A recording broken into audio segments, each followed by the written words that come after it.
শুরু হচ্ছে নাটক সৌদামিনী। রচনা গৌতম রায়, আবহ স্বপন বন্দ্যোপাধ্যায়, আবহ প্রক্ষেপণ দেবদত্ত কর্মকার, আলো সৌম্য হরি, পোশাক এবং রূপসজ্জা অভিজ্ঞা, নির্দেশনায় অভিজ্ঞা, প্রযোজনা গোবরডাঙ্গা রূপান্তর। শুরু হচ্ছে নাটক সৌদামিনী।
ভাববেন না স্যার, ঠিক সময় মতনই আসবেন।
সেটি নাগাল পেলে পালায় ছুটে লাগায় চোখে ধাঁধা। কে কে বাইরে? এত রাতে আমাদের বাড়িতে কে এলো? আমি কিন্তু স্পষ্ট শুনেছি।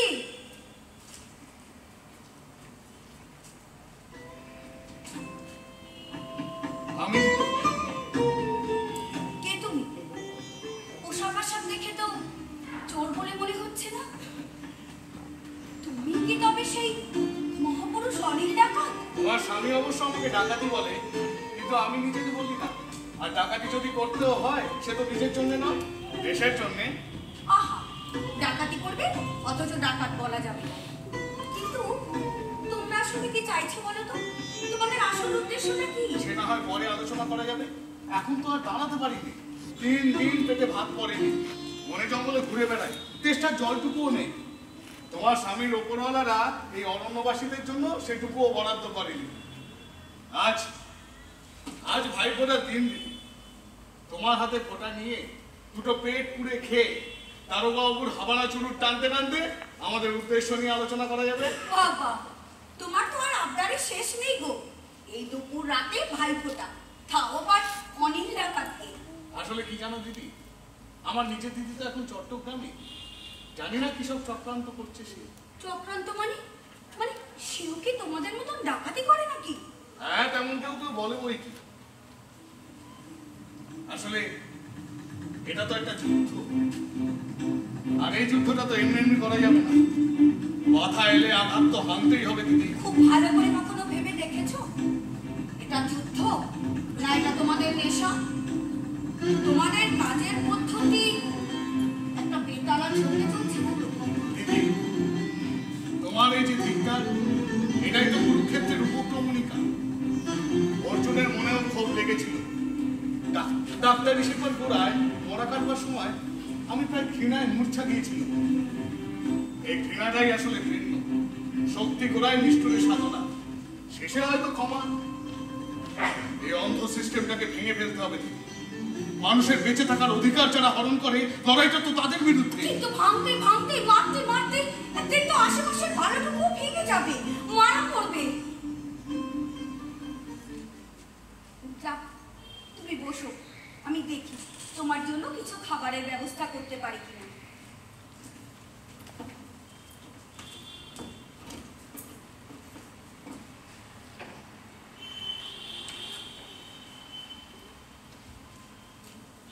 নাও, ভালো করে হাতে মুখে জল দিয়ে খাবারটা খেয়ে নাও।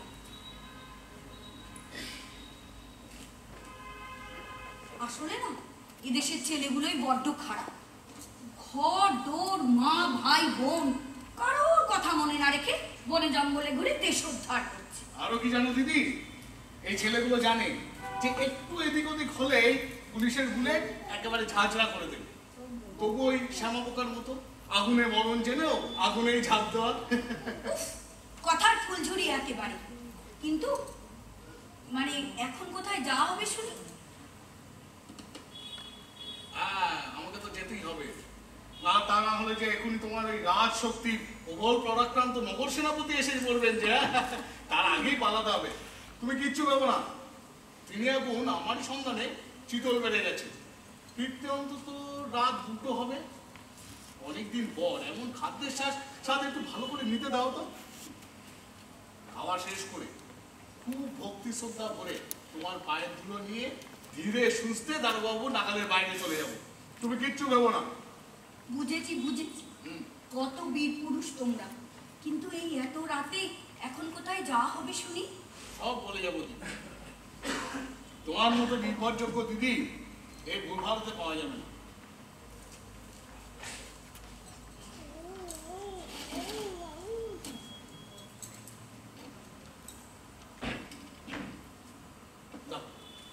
এক কাজ করো তো, দারোগাবুর কৌটো থেকে একটা হাবানা চুরুট নিয়ে এসো, যাও বসো, আনছি। যাও।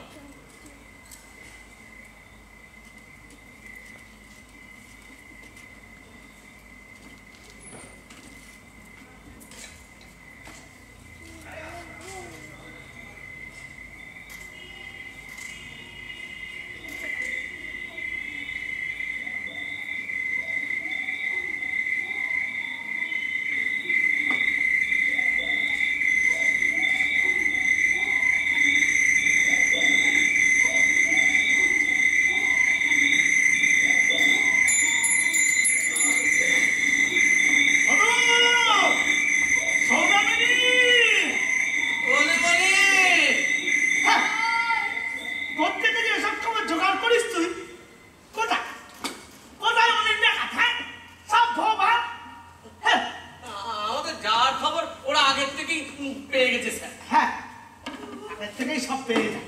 কি করে পায় কি করে? বৌদিমণি, এই যাত্রা বিফলে গেল। তাহলে আমি এখন আসি যা যা যা যা যা যা। বৌদিমণি, আসি। সত্যি অমন করে তো আর পারি নে বাপু। কেন কি হলো? রাতের পর রাত তোমার খাবার আগলে বসে থাকতে থাকতে তুমি আমার চোখ দুটো ঢুলে আসে। তা একটু ঘুমিয়ে নিলেই তো পার। আচ্ছা, তুমি তো কত চোর ডাকাত ধরলে, ওই সাধু সজ্জন তো বাদ গেল না। আর ওই এক রক্ষী ছেলে অনিল তোমাকে একেবারে নাকে দড়ি দিয়ে রাখছে। আমার উপর ওর নেক নজর আছে, কি ভাগ্যিস। তোমারই নাকের ওপরে বুড়ো আঙুল দেখিয়ে তোমারই চোখের সামনে দিয়ে ঘুরে বেড়াচ্ছে। সত্যি তোমাদের অবস্থা দেখলে না বড়ই করুণা হয়। তা তো হবেই। তবে যাই বল, ছেলেগুলোর কিন্তু বুকের পাটা আছে।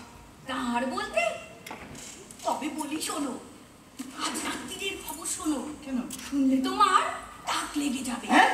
হ্যাঁ, তখন তখন বেশ রাত। হ্যাঁ। তোমার খাবার আগলে বসে আছে, হ্যাঁ। হঠাৎ একটা ছেলে এলো। একটা ছেলে এসেছিল? হ্যাঁ। কোথায়? কোথায় আবার, এখানে। হ্যাঁ। এসে আমাকে ডিপ ডিপ করে প্রণাম করলো। হ্যাঁ। বলল, দিদি আজ 3 দিন পেটে অন্ন করেনি, আজ তোমার হাতে দুটো খাবো। আর তুমি অমনি খেতে দিয়ে দিলে? কি করবো বলো, এই বাংলাদেশে জন্মেছি, হ্যাঁ। মমতাহীন হতে পারি? সেই তো। ওই তোমার সব খাবারটা ওকে দিয়ে দিল। তাই বলে নিজের স্বামীর খাবার তাকে দিয়ে দিলে? কি করবো বলো, আজ যে ভাই ফোঁটা, হ্যাঁ। জানো জোর করি না আমার ফোঁটাও নেই। বাবা, চমৎকার চমৎকার। হে স্বয়ং মা অন্নপূর্ণা, না দাও, আমাকেও দাও। কি দেবো? ভাই ফোঁটা। বলে তোমার কি কাণ্ডজ্ঞান সব লোক দিয়েছে? স্বামীর কপালে ভাই ফোঁটা। কাণ্ডজ্ঞান থাকছে কোথায়? সবই তো ওই অনিল ডাকাতের চিন্তায় খরচ হয়ে যাচ্ছে। আচ্ছা আচ্ছা, তুমি চিনো না শোনো না, ভাই ফোঁটা দিলে, আচ্ছা দিলে তো দিলে, আবার আমার খেতেও দিলে। যদি ধরো ওই অনিল ডাকাতি হতো তাহলে? অনিলই তো।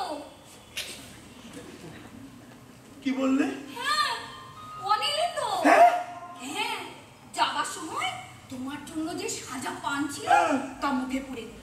আরে কৌটো থেকে একটা হাবানা চুরুট নিয়ে টানতে টানতে চলে গেল।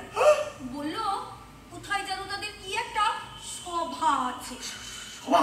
ও তোমাকে বলো সভা আছে? হ্যাঁ, বললো তো। হ্যাঁ। বললো দলের লোকেদের সঙ্গে সভা আছে। দলের লোকেদের সঙ্গে সভা? কোথায়? কোন জায়গায়?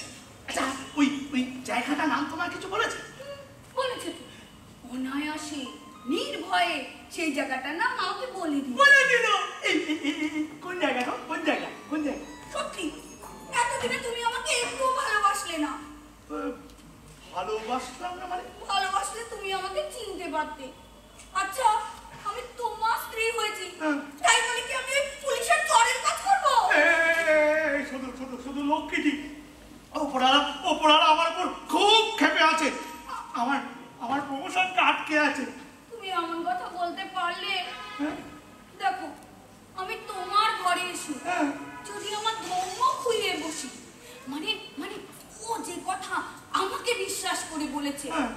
আমি যদি তোমাকে সব বলে দিই, তুমি কখনো আমাকে আর বিশ্বাস করবে? নাও এখন চলো তো, চলো ঘরে চলো, হাত মুখ ধুয়ে বিশ্রাম নেবে। চলে শুধু না, আমার কথা না। হায় হায় হায়,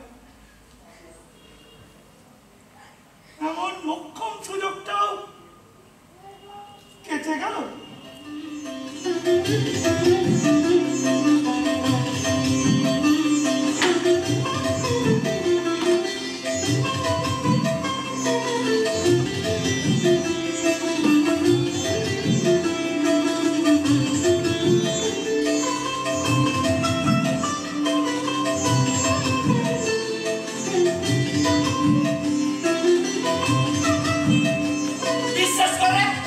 বিশ্বাস করেন বড়বাবু, আমি মিথ্যে কথা বলছি না। আমার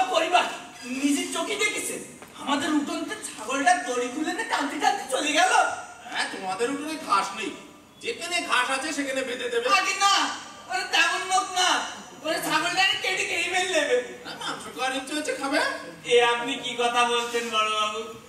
আপনি যদি এর একটা বিচার না করেন আমরা কার কাছে যাব? যাও যাও, জ্বালাতন করো না। বড় বাবু এখন থানায় নেই, বিকেলে এসো।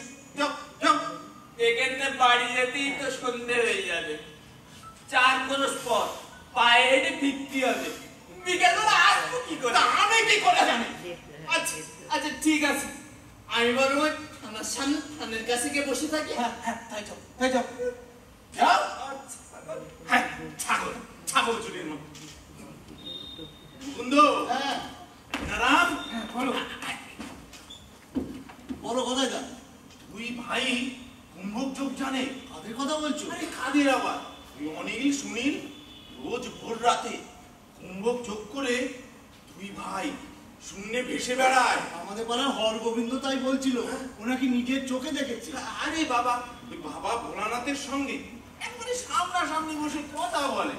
কোন জঙ্গল তন্ন তন্ন করে খুঁজো, কোথাও তোদের পাওয়া গেল না। পাবে কি করে? স্বয়ং বাবা মহাদেব নিজেও ওদের হাত ধরে নিয়ে ঘুরে বেড়ায়। আরে ওই তো সেদিন সাহেব ডাক্তার নিবারণের বাড়িতে কি হয়েছিল শুনেছ তো? এই, কি বলো দেখিনি? নিবারণের বাড়িতে তো জাগ্রত শিব মন্দির রয়েছে। শিব চতুর্দশীর দিন পুজো হয়েছে।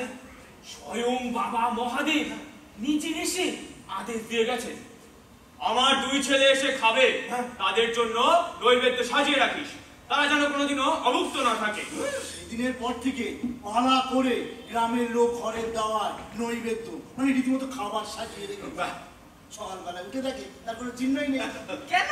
ওই যে আমাদের মহন্ত দাঙ্গা, ইজরা কান্তি দাঙ্গার পর খুব তো সাহস করে গ্রেফতার করেছিল। 1 সপ্তাহের মধ্যে বউটা বসন্ত মারা গেল। ওদের তো আটকে রাখতে পারলোই না, মাঝখান থেকে এই বয়সে দারোগা বউটাই হারালো। ওই হিজলা কান্দিতেই তো বাবার মাথার চুল পাওয়া গেছে, একদম ধবধবে সাদা। কেন?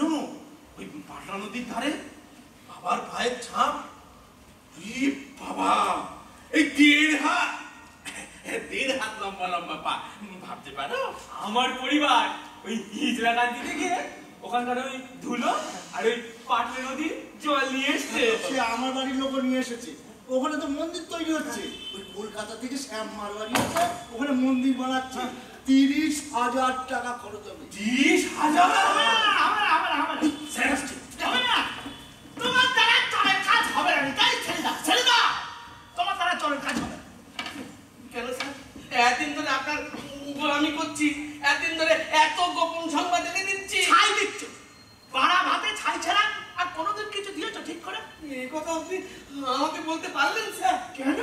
তুমি কি আমার সম্বন্ধী যে তোমায় কিছু বলতে পারবো না? আর কবে কবে তুমি একটা ঠিকঠাক খবর এনে দিয়েছো? কেন স্যার? এই যে সেদিন চেতলবের জঙ্গলের খবর আপনাকে দিলাম। চেতলবে রাত 12টার সময় যখন ওই চিতলবেড়ের জঙ্গলে গিয়ে পৌঁছালাম, তখন সেখানে একটা লোক ছিল, শুধু কটাই শেয়াল ছাড়া। আমি কি করবো বলুন তো স্যার? ওরা যদি আগের থেকেই সব সংবাদ জেনে যায়। হ্যাঁ, খবর পেয়েছি কোন একজন বিধবা মহিলা ওদেরকে আগের থেকেই সব সংবাদ দিয়ে দিচ্ছে। এর মধ্যে আমার বিধবা আসছে করতে, হ্যাঁ? আচ্ছা, শুনছেই বা কি করে আমাদের ভেতরকার সব খবর সবর? না মানে স্যার, আপনি তো কোনো কথাই আসতে বলেন না, জোরে জোরে, এত জোরে আমাদের গোপন কথাগুলো বলেন, হয়তো কোনো আশেপাশের স্ত্রী লোকের কানে পৌঁছে যাচ্ছে। কেন শুধু স্ত্রী লোকের কানেই পৌঁছে যাচ্ছে? কেন পুরুষ লোকের কানগুলো কি সব কালা হয়ে গেছে? হ্যাঁ স্যার, পুরুষ মানুষের কান কালা হতে যাবে কেন? তাহলে অনেক শুনি গভীর রাতে কোনো একজন বিধবা মহিলার সঙ্গে দেখা করে স্যার। সব বাজে কথা। তো পঞ্জিকা সেবনের মাত্রাটা দিন দিন বেড়ে যাচ্ছে। না স্যার, বাড়ি তো একই রকম আছে। আর এই খবর তো আমার না স্যার, মুক্তারামের খবর। ও তোমার সব কটাই সমান, তাই না? না স্যার, প্রমাণ নয়, এই খবর একদম পাক্কা। বেশ বেশ, এবার কিন্তু আমি কোনো রকম কোনো ওই বুজরুকি সহ্য করবো না। খবর যদি পাকা না হয়, ওই তোদের দুটোকে আমি জেলে পড়ে দেবো। হ্যাঁ ঠিক আছে স্যার, এই খবর খাটবে। বারবার ঘুঘু তুমি খেয়ে যাও থাক, এইবারে ঘুঘু তোমার বধিব। ওসব বাজে কথা ছেড়ে আসল কথাটা বিশ্বস্ত সূত্রে জানতে পেরেছি স্যার। আজ রাতে ওরা সব মচকাঠির জঙ্গলে জমা করছে। কাঠ আগে হ্যাঁ স্যার। তো অনেক দূর। দেরি করা যাবে না তো তাহলে? না, একদম। এই গদাই, স্যার স্যার এই বলছি ডায়েরি কিছু হয়েছে? আগে না স্যার, তবে একটা লোক ওই ছাগল চুরির ডায়েরি করতে এসেছিল। আমি স্যার এই বাইরে অপেক্ষা করতে বলে দিচ্ছি। খুব ভালো কাজ করেছো। হ্যাঁ, মানুষ চুরি কিছু করতে পারছে, আমার ছাগল চুরি। তা কোথায় ছিল? বাইরে থানার উপরে বসে আছে স্যার। আমি কি ডেকে আনবো স্যার? হ্যাঁ, দেখে আনো। যাও। আরে হয়েছে খান নাকের ডগায় খান। ও কথা একদম মুখে আনবেন না স্যার, খুব জাগ্রত দেবতা। হ্যাঁ, সকাল থেকে লোকজনের আসার বিরাম নেই। হ্যাঁ, যার যা সামর্থ্য আছে তাই নিয়ে সবাই বাবার কাছে আসছে। যার যা সামর্থ্য আছে এতে বাড়ির লাউ কুমড়ো বেগুন যে যে যা পারে যেটা দিচ্ছে। আমার পরিবার 16 আনা মানত করেছে। আমাদের বাজেটটা ভেদ বমি হচ্ছিল, সেরে গেল। আমিও 5 শিখে প্রণামী দিয়ে মঙ্গলবারের পুজো দিয়েছি। বেশ করেছো, বেশ করেছো। এবার সেই ছাগল চুরির ব্যাপারটা দেখো। মিঠাই ডাকতে গিয়ে কি ভ্যানিশ হয়ে গেল না? না স্যার, এসে গেছি স্যার। এই এসে গেছি স্যার। বিরাট অবাক কাণ্ড স্যার। কেন? কোথায় বাবার থান? হ্যাঁ? সব ভোগ আর হ্যাঁ স্যার, ওই বাবার থানও আর নেই, বাবার মূর্তিও আর নেই। তার মানে কোথায় গেল সব? সেই প্রণামী বাক্স এই এই সকালেও তো ছিল। হ্যাঁ বড় বাবু, আমি তো ওকে নিয়ে বসেছিলাম, দেখলাম একটা অল্প বয়সী ছেলে এসে বাবার প্রণামী বাক্সটা মাথায় এনে আর বাবার মূর্তিটা একটা থলের মধ্যে ভরে হাঁটতে হাঁটতে পুকুর চলে গেল। আর তুমি বসে বসে দেখলে, কিছু বললে না? বললাম ও ভাই ওসব নিয়ে যাচ্ছ কেন? কি বললো? বললো আজকে রাত্রি শিব পুজো হবে, বাবার পুজো হবে তো, তা অনেক লোক আসবে, তাদের পোশাক খাওয়ার ব্যবস্থা করতে হবে, তাই নিয়ে যাচ্ছে। ওই বাবার থানের জিনিস নিয়ে যাচ্ছে আর তুমি বসে বসে দেখলে? আমরা সব থানায় রয়েছি, আমাদের একটা খবর দিলে না? আগে ভাবলাম বড়বাবু ডায়েরি তো আর আপনারা ডায়েরি নেবেন না, তাই হ্যাঁ হ্যাঁ, কি করেছিস স্যার? তুমি তো বলিহারি লোকে, তোমার ছাগল চুরি আর বাবার থানে প্রণামী বাক্স চুরি এখনো। আগে বড়বাবু আমার ছাগলটারে তো সেই আমি ছোট্টবেলাতে পুষছি, বড় করেছি, ওটা তো পুরোপুরি আমার। আর বাবা প্রণামী বাক্স ও তো কারুর একার না, সবাই। বেশ, বেশ বলেছে তো কথাটা। বাবার প্রণামীর বাক্স তো কারোর একার না। লোকটার খোঁজ খবর কিছু নিয়েছ? খোঁজ খবর মানে? খোঁজ খবর মানে খোঁজ খবর, নাম, বাড়ির ঠিকানা এইসব। আগে জিজ্ঞেস করেছি তো। তাকে বললো বললো ওর নাম অনিল মিত্তি। কি? যার নাম ভারতবর্ষ। দেখেছেন স্যার, দেখেছেন? আমি একদম আগেই বলেছিলাম, একদম পাকা খবর। ওখানে 8,000 সভা আছে, 3 গায়ের বিপ্লবীরা সব একসাথে সভা করবে। মোচকাঠির জঙ্গল? হ্যাঁ স্যার। না, সে তো ডেন্স ফরেস্ট। এখান থেকে দূরত্ব অনেকটা, যেতে তো অনেক সময় লাগবে। তাহলে কি যাবেন না স্যার? এই সব তাড়াতাড়ি, আজ রাতেই মোচকাঠির জঙ্গলে পৌঁছতে হবে। ওই যান। Ready, steady, go! স্যার আমার ছাগল। Stop! ছাগল, এখন ছাগল বাদ, এখন অপারেশন মোচকাঠি।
কই কিছু বুঝতে পারছি না স্যার। কেন?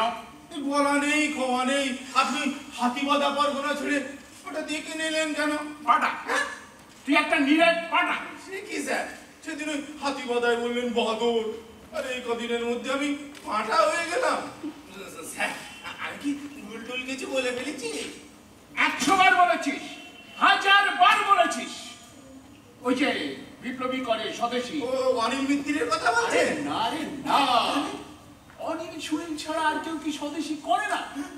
আরে ওই যে ছোড়াটা কি যেন নাম, হ্যাঁ করাই চাটুর্জি, ওর হাতে হাত করা পড়াতেই তো হয়ে গেল। কি হলো স্যার? 12টা বেজে গেল কেন স্যার? ওই বিপ্লবীদের ধরে ধরে গ্রেফতার করা আর তাদের এই জেলে পুরাইতে আপনার কাজ? তা সে বামুনি হোক আর চন্ডালি হোক। সেটা বোঝে কে? পারবি গ্রামের লোকগুলোকে সে কথা বোঝাতে যে বিপ্লবী ইজ অপরাধ? তার বামুন কায়েদের ক্লাসিফিকেশন কেন? বুঝলাম না তো স্যার। আমিও বুঝিনি। কুলীন ব্রাহ্মণের হাতে হাত করা পড়িয়ে আমি নাকি বিরাট পাপ করেছি। আমাকে এক করে করে দিল প্রায়। সে কি? এদিকে তুই তো তরি কি দেখেছিস? তরি মানে নৌকো? একটা কচ্ছপ, তুই একটা আস্ত কচ্ছপ। আরে তরি তরি আমার একমাত্র মেয়ে তরি। তুমি ভীষণ ভুল হয়ে গেছে স্যার, ভীষণ ভুল হয়ে গেছে। তরি দিদিমণি খুব ভালো মেয়ে স্যার। হ্যাঁ ভালো মেয়ে তো বটে, কিন্তু তার যে বিয়ের বয়স পার হয়ে যাচ্ছে। কেন স্যার তাড়াতাড়ি বিয়েটা দিয়ে দিন। সাথে কি তোরে পাটা বলি? বিয়েটা দিয়ে দি, এই দেবটা কি করবে? স্যার স্যার আপনি হলেন আমার বড় বাবু, তার উপর আমার ওই ওপরওয়ালার নেক নজরে আছে। আপনার স্যার টাকার অভাব। এটা কোথাকার করতো? এই তুই যে কিছুই বুঝিস না। এই টাকার অভাব তোরে কে বলেছে? হবে স্যার। যে ছেলে যখন পছন্দ হয় সে যখন খোঁজ টোজ নিতে হাতিবাদায় ঢোকে, ব্যাস, ভাঙচি দিয়ে তারে ভাগিয়ে দেয়। এদিকে অনেক কষ্টে একটা পাত্র ঠিক করে দেয়, কিন্তু পুরুষ তো কাউকে রাজি করাতে হবে। কেন স্যার? পুরুষ তো আর বিয়ে করবে না। তুই একটা আস্ত বাদর। স্যার যেই শুনেছে আমি বামুনের বেটার হাতে হাত করা পরিয়েছি, ব্যাস মত ফিরিয়ে নিল। কি স্যার তাহলে কি হবে? তরি দিদিমণির বিয়ে হবে না? আরে সেই জন্যই তো এখানে আসা। আরে খানিকক্ষণ তা তুমি সব শুনেছ তো? হ্যাঁ শুনেছি খানিকটা। আরে কোনো চিন্তা করো না, সব ব্যবস্থা হয়ে যাবে। পুরোহিতের সমস্যাটা বোধহয় এবার মিটবে। বৃন্দাবন থেকে এক সাধু এসেছে, উঠেছেন আমাদের হেড কনস্টেবল আত্মারামের বাড়ি। ও বড় সাধু, এইসব ব্যাপারে করে পাত্তাই না। দিদি তোমার মেয়ের বিয়ে দিতে রাজি হয়েছে, তাই তো? তুমি কি করে জানলে? বলে যাও না গিরিশ, যদিও তুমি আমি দুজনেই পুলিশ লাইনে আছি, তাই এটা বেশ ভালো করেই জানো যে আমাদের পেছনে আরো দুটো করে চোখ থাকে, আর কানটাকেও একটু সজাগ রাখতে হবে। ও তাহলে তুমি ওই বৃন্দাবনবাসী বাবাজির কথা শুনেছ? আরে আমাদের এই অঞ্চলের ছেলে বুড়ো বুড়ি এমনকি অধবা বিধবা সধবা সবাই তার গুণগানে একেবারে অভিভূত। হ্যাঁ এটা তুমি ঠিক বলেছ, কিন্তু বিজয় সমস্যা তো কিছুতেই পিছু ছাড়ছে না। কেন? আর অসুবিধা কোথায়? হাতিবাদায় তো মেয়ের বিয়ে দিতে পারবো না। আরে দু তার জন্য চিন্তা কি? তুমি হচ্ছে আমার বাস্তুত ভাই। তা ভাইয়ের বিপদে ভাই পাশে থাকবে না, তাও কি আমার হয় নাকি? তো ঠিক বলেছো, ঠিক ঠিক ঠিক। কোনো চিন্তা করো না, সব ব্যবস্থা। এই সদুর সঙ্গে দেখা হয়েছে? হ্যাঁ হ্যাঁ হ্যাঁ, বৌঠানের সাথে দেখা হয়েছে, জল খাবার খাওয়াও হয়ে গেছে। বাহ, দুপুরের খাবারের ব্যবস্থা করছে। সদুর আমার এক মস্ত গুণ ঠিকুন। হ্যাঁ, যত রাত করেই আসো বা যত বেলাতেই আসো না কেন, অতিথি আপ্যায়নে সদুর ক্লান্তি নেই। একদম। দেখ এখন তুমি একটু বিশ্রাম নিয়ে নাও, আমি একটু ফ্রেশ হয়ে আসি। কাল রাতে খুব দখল গেছে। যাও তুমি এই কথাই স্যারকে একটু বিশ্রামের জায়গা। হ্যাঁ স্যার, স্যার আসুন, আসুন স্যার।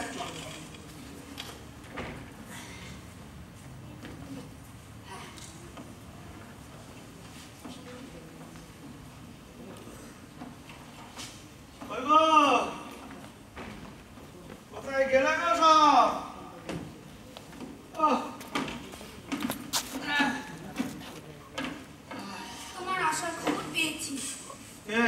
বললো? নাও একটু কিছু মুখে দিয়ে নাও, দাঁড়াও জল নিয়ে আসি। না না, জল ফল লাগবে না। শোনো, পুলিশের লোককে কষ্ট সহিষ্ণুতা, আমি জল ছাড়াই খাবো। হ্যাঁ।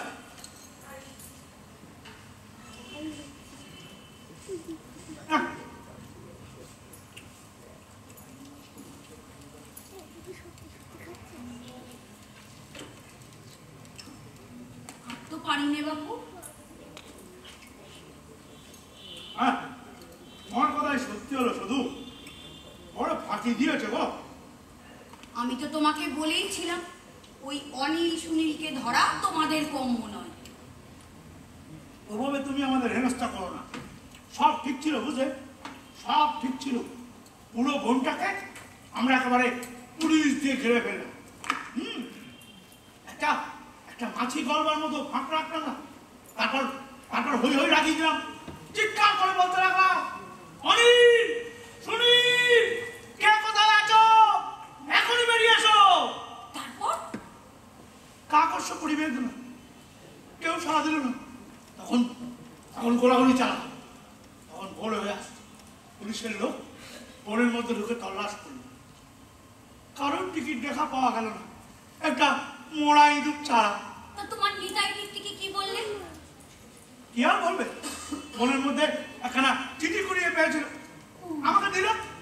ওই চিঠিটা তো আমি কাউকে দেখাতেও পারলাম। কেন, চিঠিতে কি লেখা ছিল?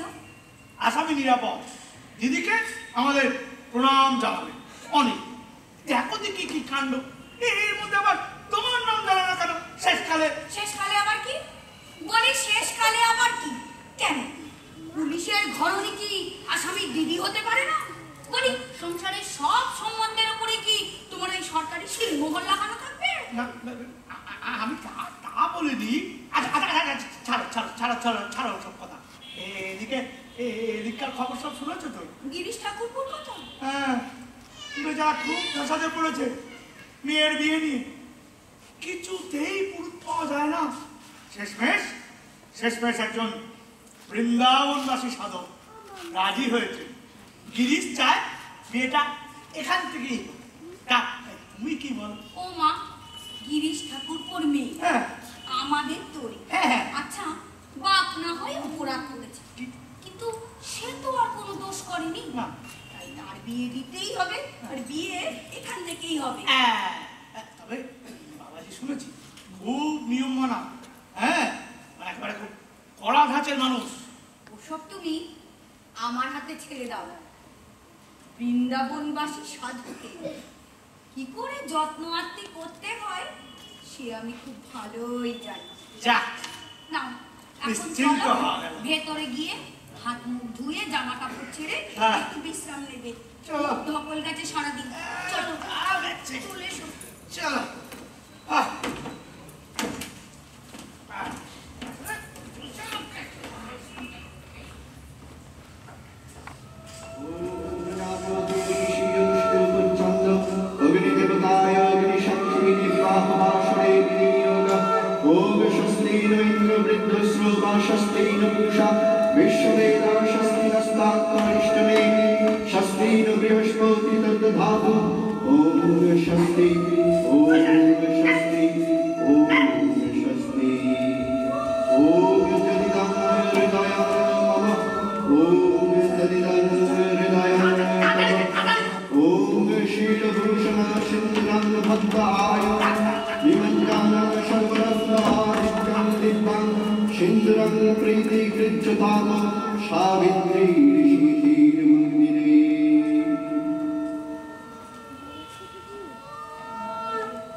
তাহলে ঠিকঠাক মিটে গেল কি বলো ভাই? তুমি না থাকলে আমি না শুধু আরে যা কিছু করার করেছে তো শুধু, আমি তো নিমিত্ত মাত্র ভাই। ঠিক বলেছো ভাই, ঠিক বলেছো। হ্যাঁ। বৌঠানি সব। হ্যাঁ। ও কি ভক্তি। হ্যাঁ। বাবাজি ওই জন্য মা বলতে অজ্ঞান। হ্যাঁ। উনি ওই হচ্ছেন আসল সন্ন্যাসী। হ্যাঁ, কি স্পষ্ট আর উদাত্ত গলায় বিয়ের মন্ত্র পড়ছিলেন বলো। পারবে এখানকার ভণ্ড পুরোহিত গুলো? না পারবে না। তার মানে বাবাজি এখন কোথায়? মানে ওনার খাওয়া দাওয়া সব? ওসব তুমি চিন্তা করো না, ওটা তো আছে। হ্যাঁ পাশে বসিয়ে হ্যাঁ। নিজের হাতে পরিবেশন করে ওনাকে খাইয়েছি। যাক, যাক। কিন্তু উনি এক্ষুনি চলে যাবেন। এখন এই রাতে আরে সাধু সন্ন্যাসীদের আমার রাত কিসে? ওনাদের কাছে দিন রাত সব সমান। হ্যাঁ তা ঠিক, তা ঠিক। সাধু সন্ন্যাসীরা জয় হো, জয় হো। আসুন বাবাজি, আসুন। আপনার দয়ায় আমাদের আমাদের মেয়ের বিয়ে সম্পন্ন হলো। ওদের আশীর্বাদ করে যান। করেছি। বাংলাদেশের একটি মেয়ে, তার বিয়ে হচ্ছিল না, আমি নিজের হাতে তার বিয়ে দিয়েছি। আর আমি আশীর্বাদ করব না?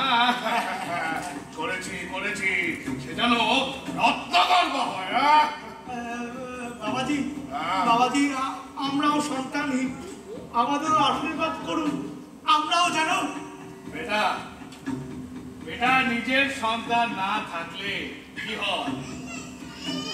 আমি আশীর্বাদ করছি এই বাংলাদেশের লক্ষ লক্ষ মহান সন্তানের আপনি পিতৃতুল্য।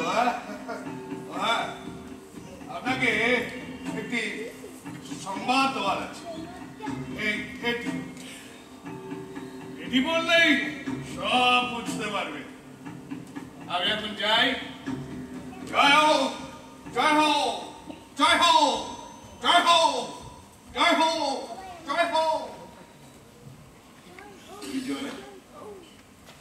বিজয়, তুমি যে সত্যি সত্যি চলে গেলে। হ্যাঁ, আসলে প্রকৃত সাধক তো মায়ার বাঁধনে নিজেকে বেশিক্ষণ জড়িয়ে রাখতে পারেন না। ঠিক বলেছো। তাই চলে গেলেন। আচ্ছা বিজয়, উনি কি সংবাদ দিয়ে গেলেন কাগজে একটু দেখো তো। ও হ্যাঁ হ্যাঁ হ্যাঁ, সংবাদ, তাই তো। মশাই, এবার আমার খবরটা দিয়ে যান। গুরুতের কাজ করা আমার পেশা নয়। আমার যা পেশা তা আপনাকে, অর্থাৎ এদেশের সমস্ত দারোগা কনস্টেবলদের ভালো করেই জানা আছে। এখন আপনাদের গুরুতের দক্ষিণা দেবার সময় এসেছে। সে পর্যন্ত আমার সবুর সইবে না। অতএব আপনারা বিদায় করবার পূর্বে আমি বিদায় নিলে আপনাদের পাঁচিলের ধারে এইগুলো পড়েছিল। হ্যাঁ,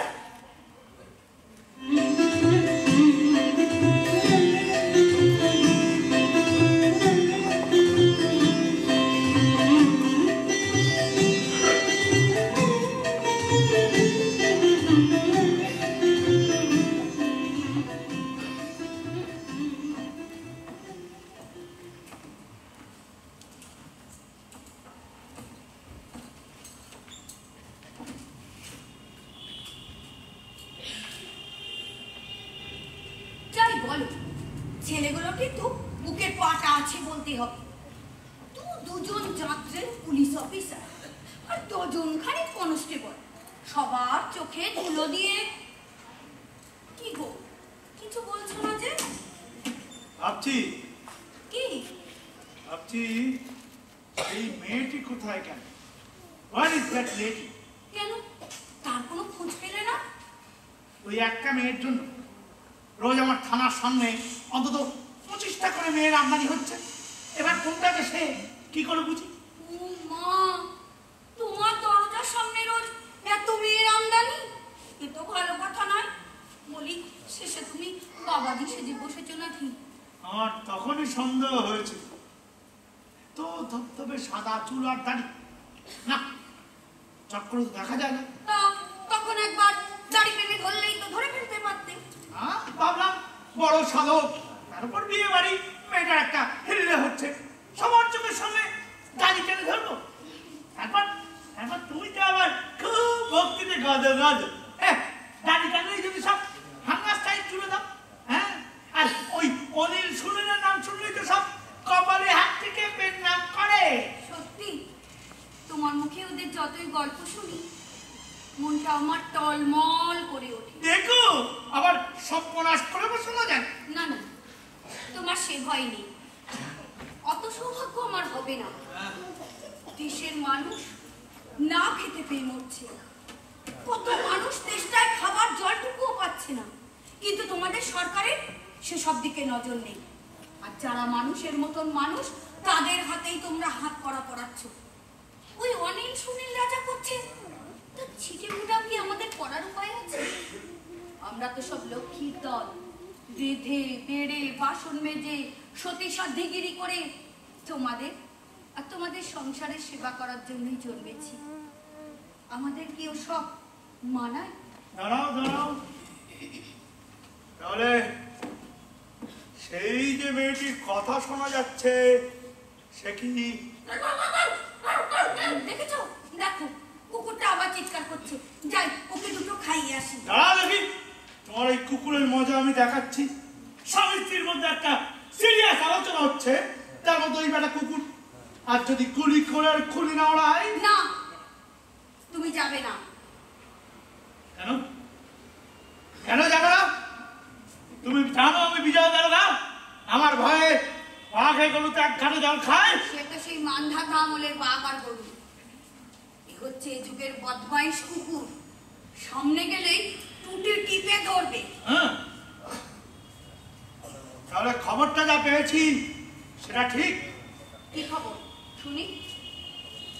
ওই অনিল রাখা ছোড়াটা একটা হড়বড়া, ও সব জন্তু জানোয়ারের ডাক নকল করতে জানে। রোজ ঠিক রাত 12টার সময় ও ডাক দিচ্ছে না তো? কি? সেই যে তুমি আমাকে সন্দেহ করছো?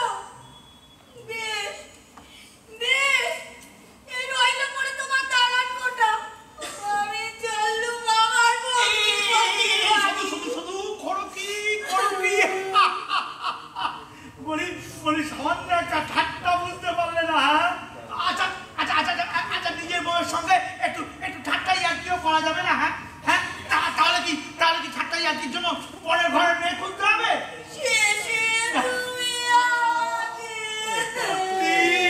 মেয়েদের চোখে এত মিষ্টি কোথায় জমে থাকে? লক্ষ্মীটি, শুধু তোমার কান্না থামাও। থামতে পারি, থামতে পারি।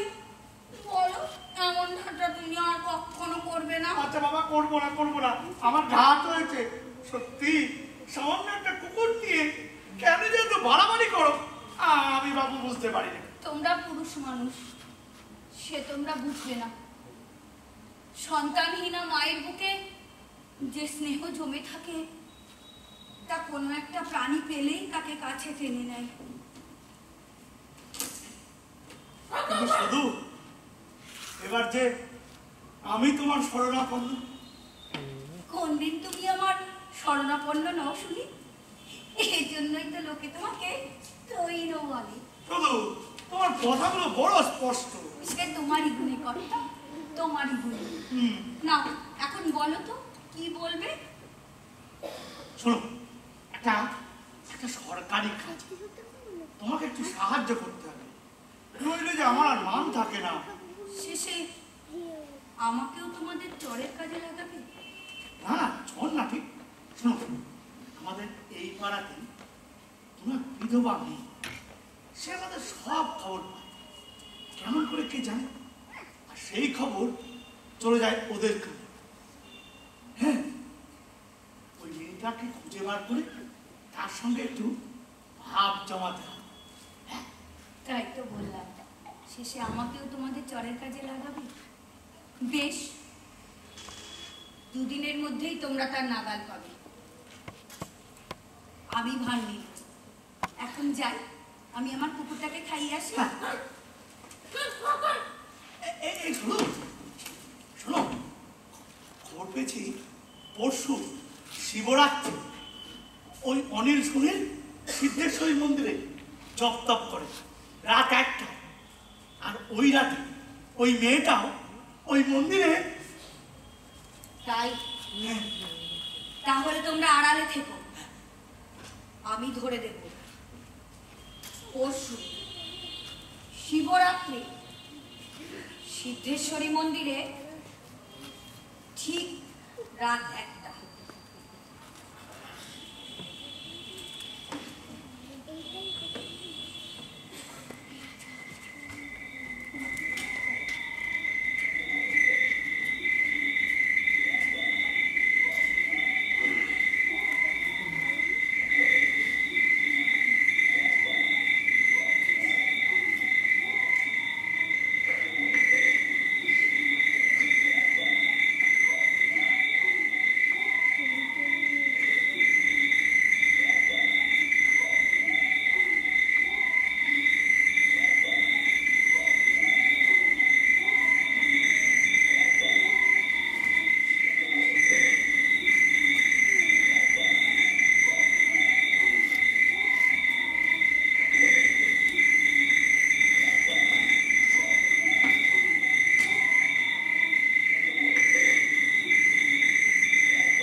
খেলে বসেছে।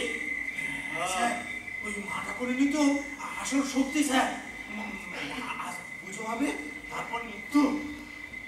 স্যার মা ঠাকুরমন একজন বিখ্যাত ভৈরবী। আজ তো ভৈরব পুজো, রাত 1টার সময় উনি স্বয়ং এই মঙ্গলের সাথে নৃত্য করবেন স্যার।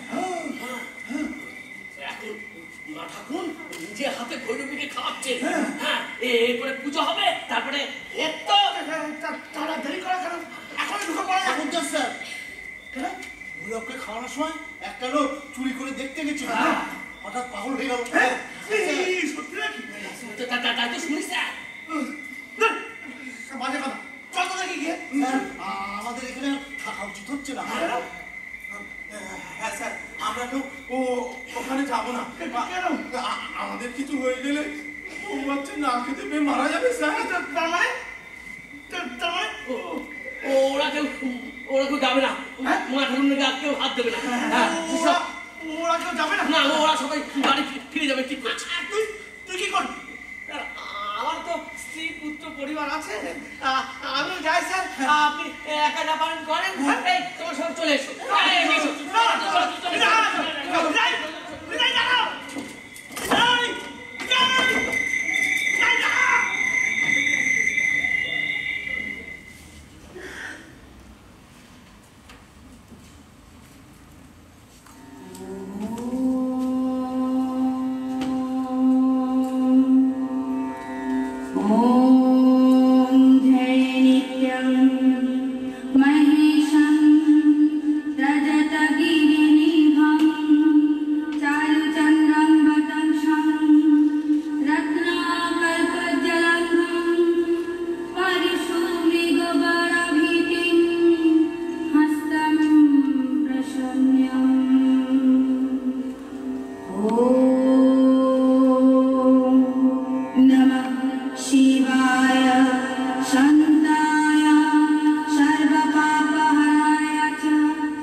বঞ্চিত করে, দেশের স্বাধীনতাকে হরণ করে, তখন একজন সাধারণ মানুষ হিসাবে আপনার কি কিছুই করার থাকে না? বিজয় বাবু, আপনি কি একবার ভেবে দেখেছেন এই দেশটা কাদের আর কারা শাসন করছে? তাই তুই? হ্যাঁ, থাক থাক এসব কথা। কিন্তু শুধু তোমার কাছ থেকে আমি এমনটা কল্পনাও করিনি। আমি জানি দুদিন পরে সমাজের সঙ্গে আমার সম্বন্ধ কেমন নিন্দায় ভরে উঠবে। এতদিন সবাই বলেছে শুধু বড় লক্ষ্মী, রাঁধতে বাড়তে ঘর নিকোতে শুধু ক্লান্তি নেই। এইটুকু সুরামের বেড়ার মধ্যেই তো আমরা এই বাংলার মেয়েরা বাস করি। কিন্তু আজ আমি তোমাকে বলছি, আমরা এই পরাধীন দেশের মেয়েরা, আমাদেরও কিছু কর্তব্য আছে। আর তা হলো দেশের এইসব সুসন্তানদের নিজেদের জীবন দিয়ে রক্ষা করা। তা যদি না করতে পারি, তাহলে আমাদের নারী সম্মুখে ঘি। হ্যাঁ, তার মানে এতদিন আমার চোখে ধুলো দিয়ে তুমি তুমি এইসব করে এসেছো? হ্যাঁ হ্যাঁ, তাই যার হুকুম এতদিন খেলতে পারিনি, আজ তার হুকুমেই এখানে এসেছি। তার মানে এই ডাকাতের হুকুমেই তুমি এতদিন সবকিছু করেছো? তোমার কাছে ওরা ডাকাত, কিন্তু আমার কাছে ওরা মানুষ, প্রকৃত দেশপ্রেমিক। বিজয়বাবু, আজ আমি এখানে ধরা দেবো বলেই এসেছিলাম, কারণ এখানকার কাজ আমার শেষ। না না, আপনি দিদির কথায় শঙ্কিত হবেন না। ও এক অসাধারণ মেয়ে, জন্মেছে এই দেশে একটা খাপছাড়া সমাজে। খুব ভালো করেই চিনেছি আমি ওকে, আর চিনেছি বলেই বলছি ও নিষ্কলঙ্ক। যে কর্তব্যের বোঝা মাথায় নিয়ে আমরা দাঁড়িয়ে আছি, সেখানে ভালোবাসার কোনো ঠাঁই নেই। আছে কেবল নিজেকে জলাঞ্জলি দেওয়া। বিশ্ব সংসার দিদি সম্পর্কে কিচ্ছু জানবে না। আপনি আপনার লোকেদের ডাকুন। এই আমি আত্মসমর্পণ করলাম। আমি আমার হাত বাড়িয়ে দিচ্ছি। বন্দি করুন আমায়, বন্দি করুন আমায়, বন্দি করুন আমায়।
Thank you.